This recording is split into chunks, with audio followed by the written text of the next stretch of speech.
사랑하는 성도님들, 오늘 금요기도회도 녹화 예배를 올려드립니다. 9월 11일이죠. 9월 11일. 참 세월이 얼마나 빠릅니까?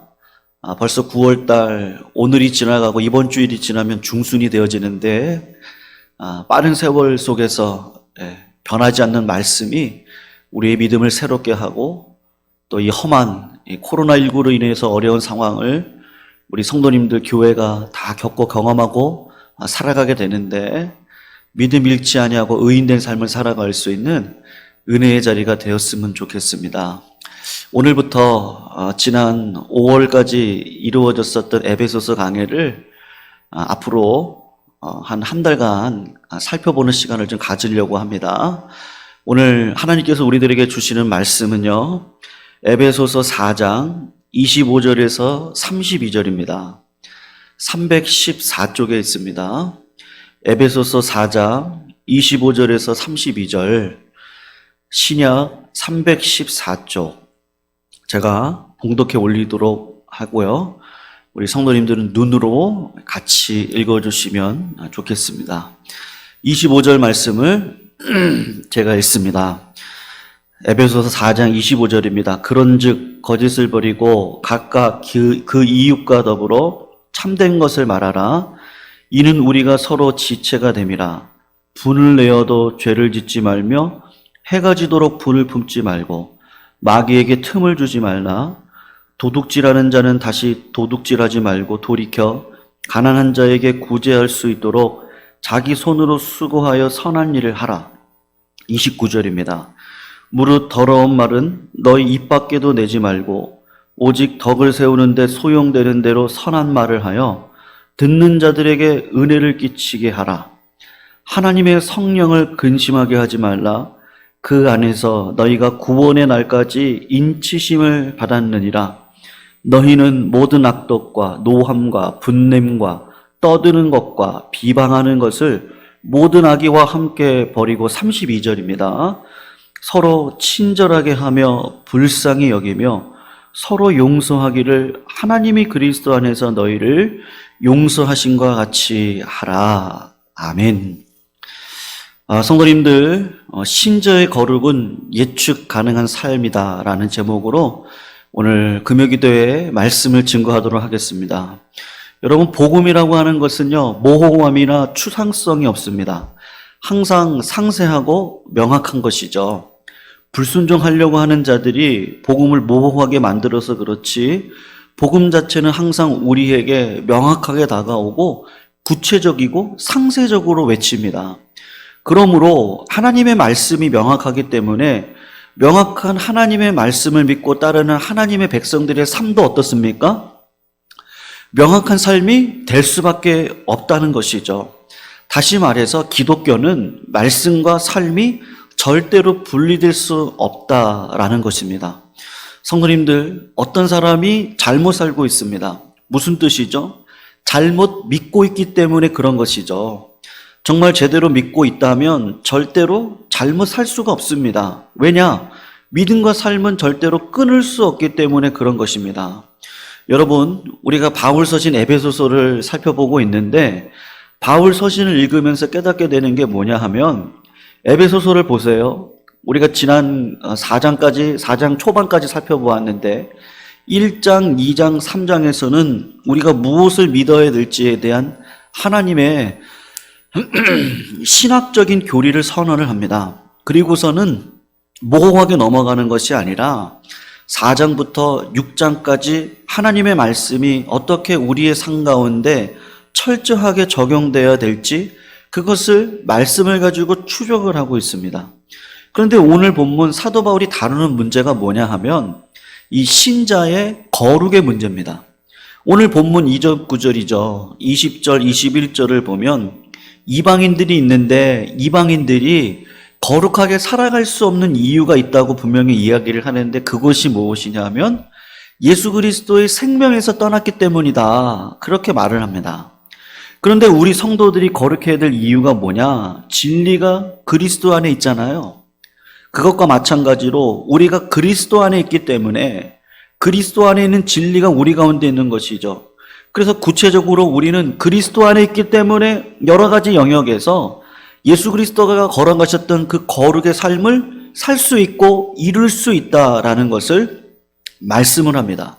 그러면서 오늘 본문 25절부터 보면 한 5가지 정도 실질적인 이야기가 나오는데, 거짓을 버려야 되고 분노를 버려야 되고요, 도덕질을 하면 안 되고 말에 있어서도 거룩해야 됩니다.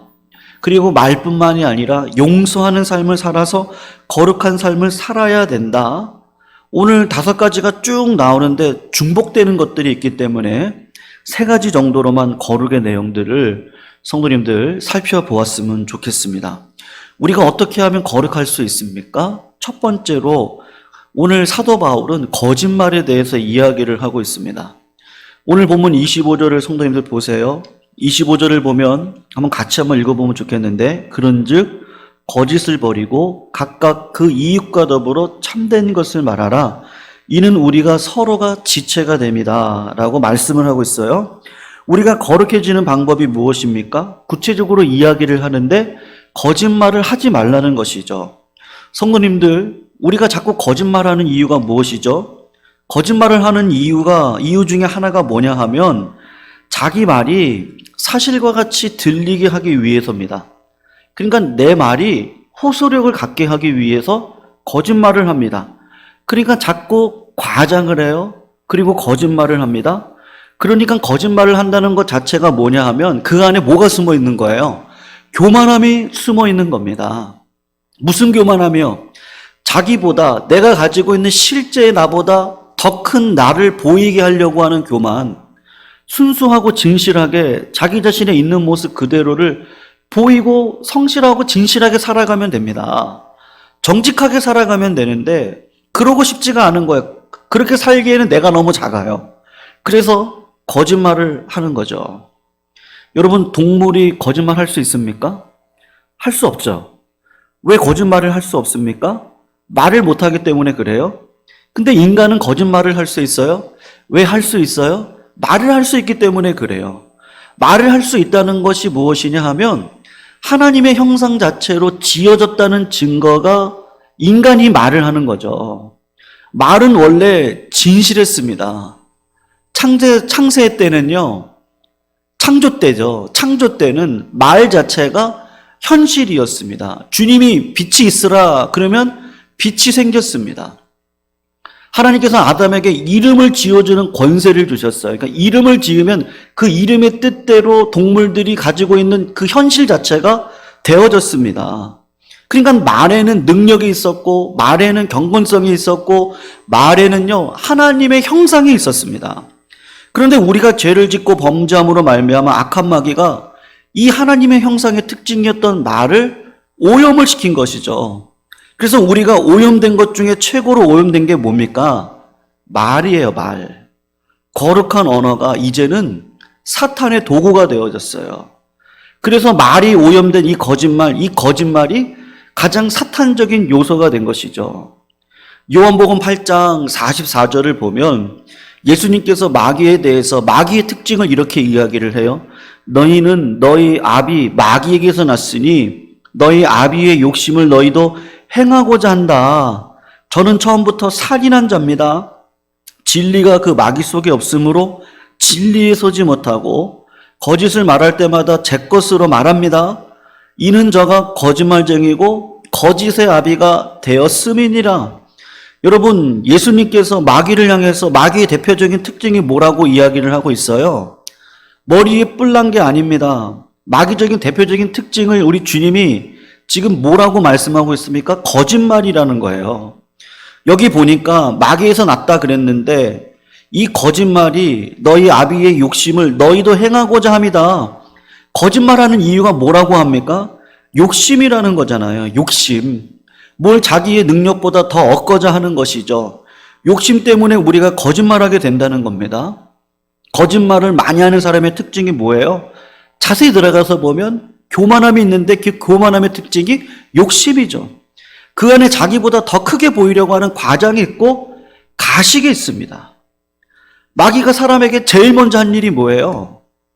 창세 때 고린도후서 11장 3절을 보니까 뱀이 그 관계로 이와를 미혹하게 한 것 같이 너희 마음이 그리스도를 향하는 진실함이죠. 깨끗함이죠. 그걸 떠나서 부패하게 할까 두렵다.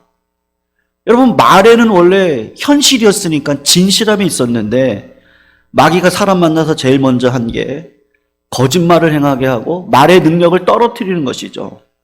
여러분, 저는 이 나라 가운데 하나님의 백성들이 특별히 이 세상과는 구별되는 차별성이 있어야 되는 대표적인 것이 하나가 무엇이라고 생각을 하냐 하면 이 말의 힘이라고 생각을 합니다.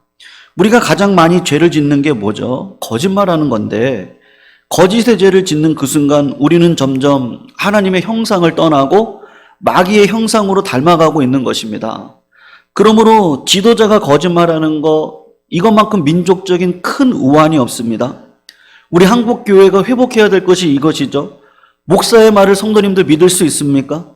우리 목사의 말을 세상 사람들이 진실한 말로 믿을 수 있습니까? 사회적으로 그런 것들이 인식이 되어지지 않으면 그건 교회의 수치입니다. 성도의 말을 믿을 수 있습니까? 우리 성도님들이 하시고자 하는 말들, 행함, 그런 것들을 믿을 수 있습니까? 세상 사람들이 성도의 말을 믿을 수 없다고 하면 그건 교회의 수치입니다. 저는 예강교회 모든 성도들이 어디를 가든지 다른 건 모르겠지만 이 한 가지요. 예강교회 성도님들께서 하는 말은 믿을 수 있는 얘기다. 그게 바로 뭐라는 겁니까? 거룩이라는 겁니다. 거룩이라고 하는 것이 그냥 뭐 거룩한 소리로 할렐루야 목소리를 내리깔고 말을 천천히 하고요. 뒷짐을 지고 그렇게 걷는 것이 거룩이 아니라 정직이 거룩인 것이죠. 그러므로 여러분들 하나님 앞에 진실되게 살기 위해서 해야 될 일이 무엇입니까? 겸손이 중요하고 거짓을 버리고 하나님 앞에서 이 모습 붙들 수 있는 하나님의 형상인 이 말이 현실이 되어지는 그 삶을 살아가는 그 진실되고 정직한 삶, 그 삶을 통해서 하나님 앞에 영광을 올려드리시는 믿음의 종들이 다 되시기를 주님의 이름으로 축원을 합니다. 그리고 두 번째로 신자의 거룩에 대해서 우리가 붙들어야 될 내용이 무엇이냐? 오늘 본문은요, 이 분노에 대해서 이야기를 합니다. 26절, 27절 우리 성도님들 한번 보세요. 26, 27절 같이 한번 읽어봅니다. 시작.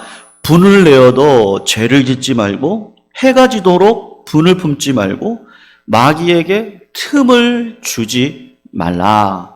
성도님들 무슨 말이죠? 이 분노하는 것 때문에 우리의 거룩이 깨어지는 경우가 지금 많다는 것이죠. 여러분 이 말씀을 보시면 절대로 분노하지 말아라? 그런 말씀이 아닙니다. 분을 내어도 그렇게 이야기를 하니까 분을 낼 수 있는 일이 있다는 것이죠. 성도님들 불교를 보면 분노라고 하는 건 벌이라 그래요. 그래서 분노가 벌이고 욕심도 벌인데 그 분노를 인내함으로 분노하지 말라고 말을 합니다. 근데 기독교는 분노를 가리켜서 어떤 벌이라고 이야기하지 않습니다. 어떤 의미에서 기독교는 분노조차도 선행을 하라고 가르칩니다. 왜냐하면 분노라고 하는 것이 하나님께서 우리들에게 해주신 형상 가운데 있는 것 중에 하나입니다. 여러분 하나님께서 분노하셨습니까? 아니면 안 하셨습니까? 로마서 1장 18절을 보면 하나님의 진노가 불의로 진리를 맡는 사람들의 모든 경건치 않음과 불의에 대하여 하늘로부터 나타난다. 하나님의 속성 가운데 무슨 속성이 있다는 걸 이야기하는 것이죠? 진노가 있다는 겁니다. 분노가 있다는 겁니다.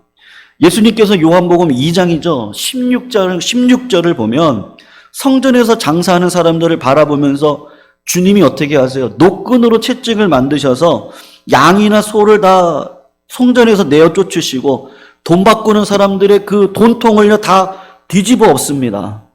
우리 예수님께서 분노하셨습니다. 여러분 정당한 분노가 있습니다. 분을 내어도 죄에 대한 분노가 있는 것이죠. 우리 하나님이 죄에 대해서 분노하는 것처럼 예수님께서 성전에서 매매를 하는 자들을 향하여 그 죄에서 분노하는 것처럼 우리 믿는 자들에게도 분노가 있는데 어떤 분노요? 죄에 대한 분노가 있습니다. 자기가 하나님 말씀대로 순종하지 못하는 것들에 대한 거룩한 분노가 있습니다. 여러분, 하나님을 사랑하면요, 죄에 대해서 분노하게 되어져 있습니다. 시편 91편 10절을 보면 여호와를 사랑하는 너희여, 그리고 뭐라고 하시는지 아십니까? 악을 미워하라.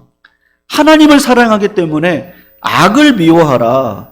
즉 우리가 어떤 대상을 사랑하면요, 너무 사랑하면 그 사랑하는 대상에 대한 대적이 되는 것들은요, 미워할 수밖에 없습니다. 하나님을 사랑하니까 하나님을 대적하는 마귀의 속성, 악을 미워할 수밖에 없는데 정당한 분노죠. 그런데 뭐라고 이야기를 해요? 분노하기는 하는데 죄는 짓지 말랍니다. 죄를 짓는다는 게 무슨 뜻이죠? 분노가요, 악용이 되는 걸 조심하라는 것이죠. 그런 죄에 대한 분노 빼놓고 나머지 자기 자신의 욕심이나 자기 자신의 절제치 못하는 분노를 품지 말라는 겁니다. 오늘 본문을 보면 해가 지도록 분을 품지 말라 그랬는데, 해가 지도록 분을 품는다는 게 무슨 말이죠? 절제가 안 된다는 거잖아요. 악으로 바뀐다는 겁니다. 선한 분노가요, 거룩한 분노가 악으로 사용되어질 수 있다는 걸 조심하라는 것이죠. 복수심, 미워하고 원망하는 마음의 상태의 특징이 뭡니까? 성도님들, 절제가 안 되는 거죠. 성령의 열매 가운데, 9가지 열매 가운데 절제가 있습니다. 내 마음의 통제에서 벗어난 상태에서 분노를 하는 거, 내 마음의 통제에서 벗어난 상태의 분노, 그런 분노는 마귀의 도구가 된다는 겁니다. 마귀가 틈을 탈 수 있다는 것이죠. 여러분, 참 재밌는 게 뭐냐 하면요, 성령을 보세요. 하나님께서 우리 성령을, 우리는 성전이라 그러잖아요. 그리고 이제는 성령이 우리 안에 내주하십니다. 오늘 본문도 나오지만 성령을 거스르지 말라고 합니다. 내가 성령 안에 통제가 되어질 때는, 성령의 끈 안에 놓여 있을 때는 하나님의 도구로 쓰임 받을 수 있습니다. 근데 절제가 안 되는 거죠. 성령의 통제가 되어지지 아니하고 우리가 수요일에 살핀 것처럼 내 성질대로, 내 육신의 소욕대로 통제가 넘어가 버리면요, 다 마귀의 도구가 되어지는 거 아니겠습니까? 성적 욕구도 마찬가지입니다. 성적인 욕구도 내 마음과 내 의지로 통제할 수 있는 게 넘어가 버리면요, 성령의 통제 아래 있으면 괜찮아요. 가정 안에 있으면 괜찮습니다. 그런데 그걸 넘어가면 마귀의 도구가 되는 거죠. 식욕도 마찬가지입니다. 우리가 식욕을 통해서 육신의 이 힘을 얻지 않습니까?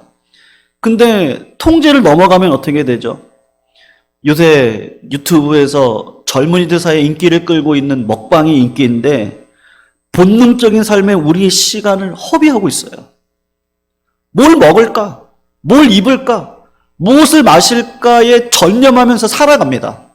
성령의 통제함을 잃어버리게 되면요, 그렇게 되는 것이죠. 분노도 마찬가지입니다.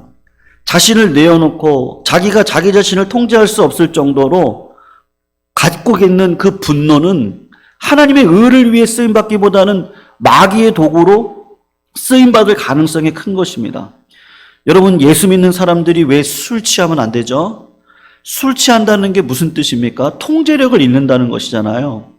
술을 취해가지고 자기가 통제를 다 잃어버릴 때 술 취하신 분들이 나도 모르게 찬송을 했다? 뭐 가끔가다 그런 경우가 있긴 있습니다만 거의 그런 경우가 없습니다. 나도 모르게 구제를 했다? 나도 모르게 선행을 했다? 그런 거 보셨습니까? 술 취하고 난 다음에 나도 모르게 다 뭐 했다는 거예요.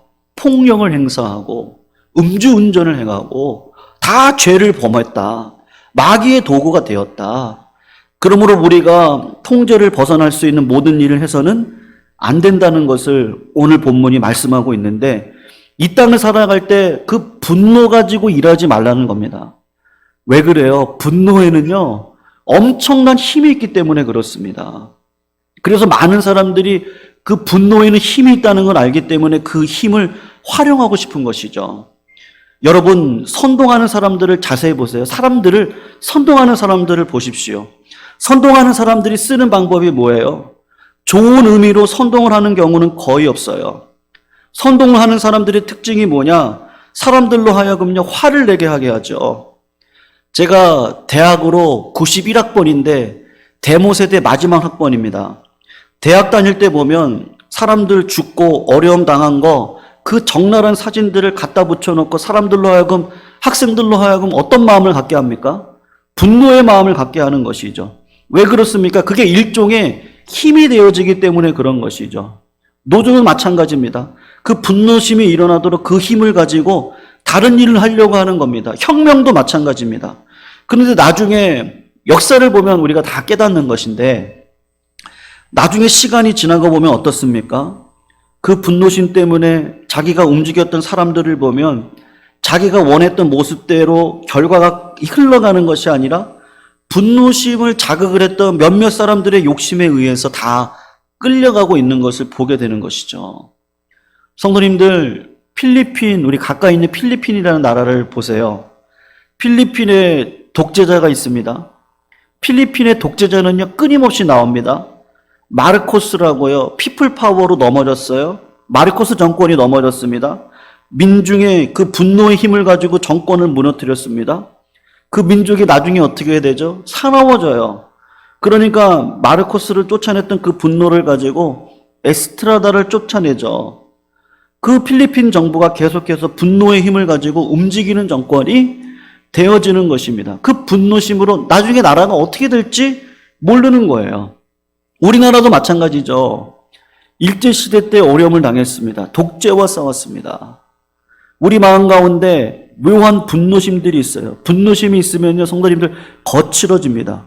뭐가 안 되고 뭐가 잘 안 되는 것 같으면요, 계획대로 안 되는 것 같으면 다 뒤집어 엎자, 혁명하자. 그래서 이 사회에 상처가 굉장히 많아 남아져 있고 거친 민족이 됩니다. 잘 보시면 평생을요, 투쟁을 해오면서 살아오셨던 분들, 자기가 평생을 살아온 사람, 그렇게 살아온 사람들은 자기도 모르게 관성화가 되어져 있습니다. 그래서 또 다른 싸움을 벌여야 됩니다. 그러니까 어떤 민주화를 위해서 어떤 상황을 변화시키는 데 있어서 도움은 됐는데, 그 다음에는 어떤 심성이 필요합니까? 그리스도로 말미암아 변화되기 이전에는요, 어떤 사람도 마찬가지입니다. 상처가 있습니다. 그 상처로 일이 진행이 되면 자꾸 어떤 일이 벌어집니까? 분란이 일어나는 것이죠. 교회도 마찬가지입니다. 성도님들, 교회가 개혁의 대상인가요? 아니면 품어야 될 대상인가요? 뭐 둘 다가 맞습니다만 그 중에 한 가지를 고르라고 한다면 저는 교회는 개혁의 대상이라기보다도 품어야 되는 대상이라고 생각을 합니다. 자꾸 개혁을 해서 교회를 세우는 것도 좋지만 최종적으로는 뭐예요? 세상에 1만 스승은 있어도 아비가 없다고 사도 바울이 말하지 않습니까? 아비의 마음을 가진 자가 없다는 것이죠. 교회가 사랑이 아닌 개혁으로 교회를 자꾸 이끌어가면 교회도 거칠어지죠.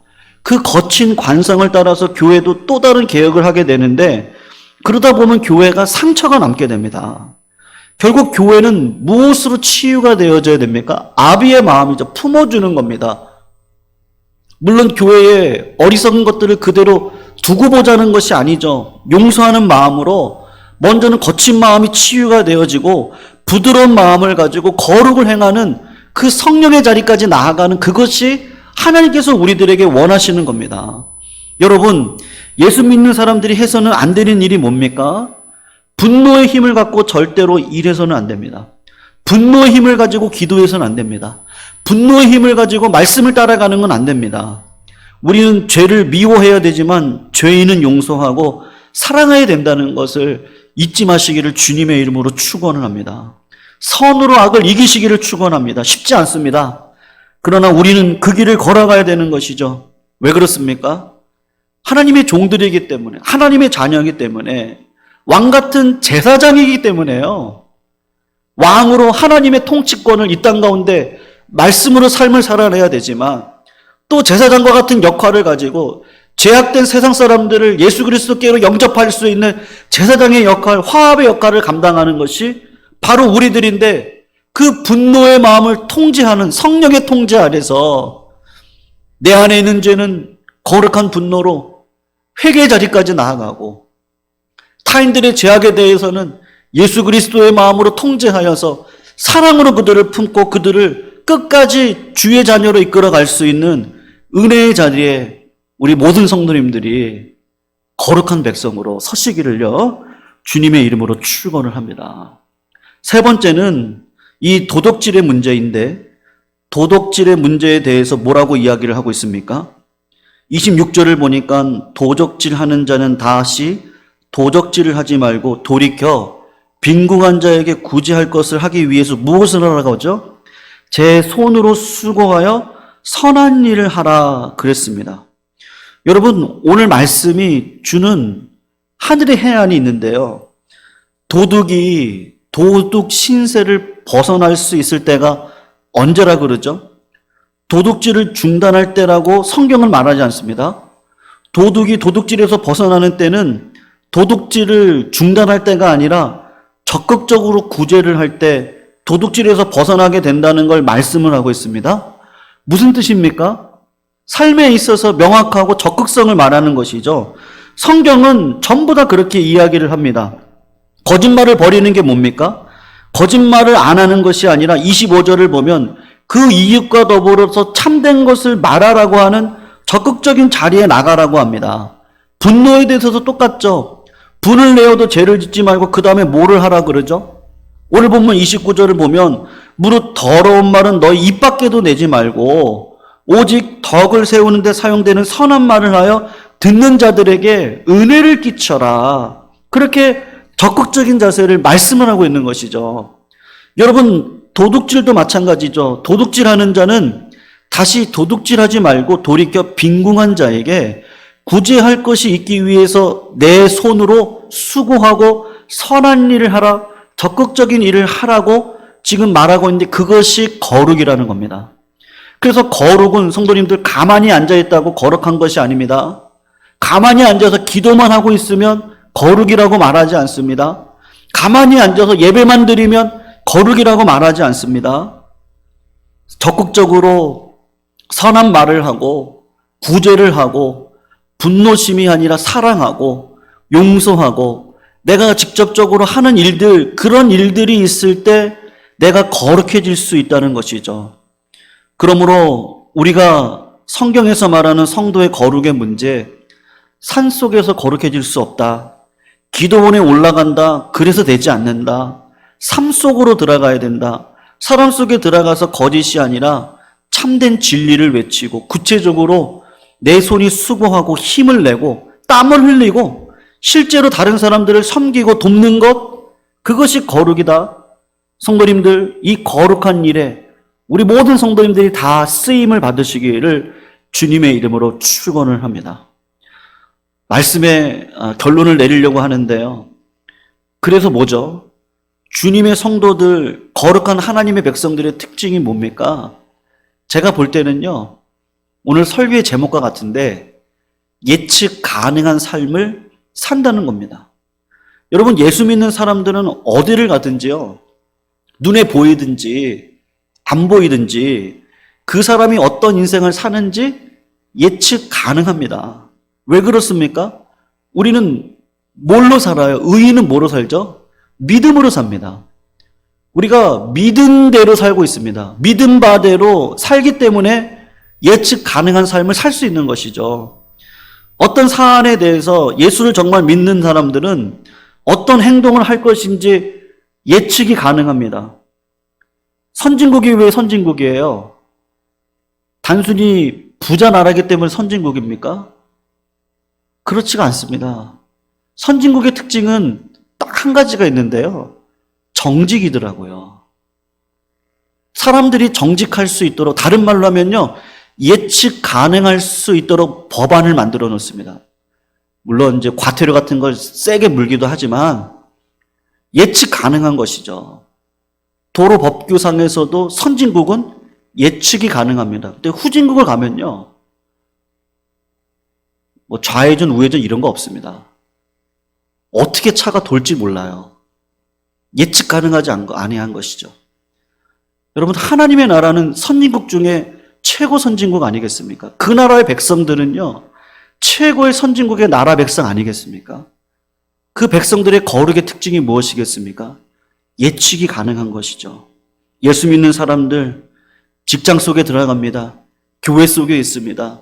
가정 속에 있습니다. 네, 우리는 어린아이이기 때문에 잘하기 때문에 아직 성숙하지 않을 수 있지만 그럼에도 불구하고 성숙의 자리로 나아가는 자들이 우리들입니다. 어떠한 자리에서도 예수 믿는 자들이 있을 땐 예측이 가능한 것이죠. 변화가 되어지는 것이죠. 우리가 있는 땅, 밟고 있는 땅을 거룩하게 하는 것이죠. 이 땅을 거룩하게 하기 위해서 성도님들, 오늘도 하나님께서 우리들에게 허락하신 이 말의 권세, 그리고 마음 안에 있는 이 분노, 그리고 구제하고 선을 행하는 그 일 가운데 하나님께서 원하시는 믿음의 자리에 서셔서 주님의 나라를 거룩하게 이뤄가시는, 그래서 세상 사람들이 볼 때 우리 교회를 바라볼 때요, 한국 교회를 바라볼 때 정말 선한 교회다. 저는 예수 믿는 사람들을 우리가 정말 존경한다. 그런 말을 들을 수 있는 그런 거룩한 나라로, 거룩한 교회로, 그런 나라와 거룩 교회를 위하여서 쓰임 받을 수 있는 미랄과 같은 역할들을 감당하시는 주님의 거룩한 종들이 다 되시기를 주님의 이름으로 축원합니다. 오늘 말씀 붙들고 잠깐 기도할 때 성도님들, 우리의 거룩을 놓고 한번 같이 통성으로 기도했으면 좋겠습니다. 거룩이라고 하는 것이 우리의 외모가 아닙니다. 걸음걸이가 아니고 목소리가 아닙니다. 하나님의 말씀을 믿는 대로 사는 것이죠. 말씀과 삶이 분리될 수 없습니다. 적극적인 것입니다. 거짓말을 하지 않는 것뿐만 아니라 더불어서 참된 것을 말하는 것입니다. 도둑질을 안 하는 것뿐만 아니라 선한 행한 영향력을 끼침으로 구제하는 삶을 살아가는 것입니다. 성령의 통제 아래 내 안에 있는 거룩한 분노를 악으로 갚는 것이 아니라 선을 행할 수 있는 그 자리까지 나아가는 것이 거룩인 것입니다. 우리 예수 믿는 사람들은 그런 예측 가능한 인생을 살아갈 수 있다는 것을 오늘 본문이 말씀하고 있습니다. 하나님 우리로 말미암아 예측 가능한 인생을 살게 해주셔서 이 땅에 곤두박질친 이 교회의 영광, 하나님의 영광이 회복되어질 수 있도록 인도해 달라고 이 시간 같이 한번 기도해 주시기를 바랍니다. 더불어서 우리 예광교회가 하나님의 영광스러움을 회복할 수 있는 교회 되어지기를 원합니다. 시대적인 사명을 감당할 수 있는 교회 되어지기를 원합니다. 당회장 목사님을 비롯하여 후임 목사인 저와 우리 장로님 두 분, 우리 당회원들과 중직자들이, 우리 모든 성도님들이 한마음이 되어져서 하나님의 영광을, 하나님의 나라를 이 땅 가운데 이룰 수 있는 그것 소원하며 살아갈 수 있는 믿음의 백성들로 모두 다가 쓰임받을 수 있도록 인도해 달라고 이 시간 같이 한번 기도하고 제가 기도하고 마치도록 하겠습니다. 우리 같이 한번 통성으로 기도하도록 하겠습니다. 사랑의 하나님 감사합니다. 주님의 은혜를 오늘도 누리며 걸어갈 수 있도록 하시니 감사함을 올려드립니다. 주의 말씀이 능력이요 주의 말씀이 진실함이고 주의 말씀이 현실인 줄로 믿습니다. 말씀대로 살아가는 하나님의 자녀들인 저희들에게 말씀의 권세와 능력을 허락하여 주셔서 이 땅 가운데 믿음으로 살아갈 때 하나님의 말씀이 현실이 되어지는 은혜의 삶을 살아갈 수 있도록 인도하여 주시옵소서. 그러므로 우리가 처해져 있는 사업장과 직장과 가정과 교회와 아버지 이 나라 이 민족 가운데 주의 말씀의 능력이 드러날 수 있도록 인도하여 주셔서 믿는 백성들을 통하여 거룩이 회복되어질 수 있도록 인도하여 주시옵시고 거룩한 삶을 통하여서 성령의 열매가 드러날 수 있도록 주님 아버지 인도하여 주시옵소서. 하나님 우리 안에 있는 분노를 아버지 성령의 통제 아래 두게 하여 주시옵시고 우리 안에 있는 죄악들을 성령으로 말미암아 회개케 할 수 있도록 인도하여 주셔서 적극적인 믿음의 삶을 통하여서 주변을 살리고 아버지 죽어져가는 자를 살리고 연약한 자들을 강한 권함으로 바꿀 수 있는 믿음의 은사를 가지고 이 땅을 살아갈 수 있도록 저희들을 인도하여 주시옵소서. 우리 예광교회가 시대적인 사명을 붙들고 걸어갈 수 있는 교회 되어지기를 원합니다. 이를 위하여서 당회장 목사님을 비롯하여서 후임 목사인 저와 우리 당회원들과 우리 모든 중직자들, 우리 성도님들이 다 한마음이 되어줄 수 있도록 하실 때 그 한마음, 그 한 목적, 한 사명, 하나님의 나라를 영광스럽게 세워가는 그 일들 위에 우리 모두가 정직한 마음으로 믿음 위에 세워져 하나님의 영광을 위해 쓰임받을 수 있는 교회로 성장할 수 있도록 주님 아버지 인도하여 주시옵소서. 코로나19로 인하여서 어려움과 힘든 가운데서도 예배 자리를 놓치지 않고 걸어가는 주님의 거룩한 백성들을 기억하여 주시옵시고, 하나님 아버지, 믿음으로 살아갈 때 하나님 반드시 피할 길을 열어주셔서 아버지의 은혜를 경험하며 살아갈 수 있는 주의 거룩한 종들 다 되게 하여 주시옵소서. 육신이 연약한 자들 붙들어 주시고, 물질적으로 어려운 가운데 있는 가정들 아버지 물질적으로 궁핍하지 아니하도록 주님 아버지 인도하여 주시옵시고, 특별히 우리 교회가 복음의 사명 감당할 수 있는 십자가만 붙드는 교회 되게 하여 주시옵소서. 이 모든 말씀 우리를 구원하신 예수 그리스도의 이름으로 간절히 기도 올리옵나이다. 아멘.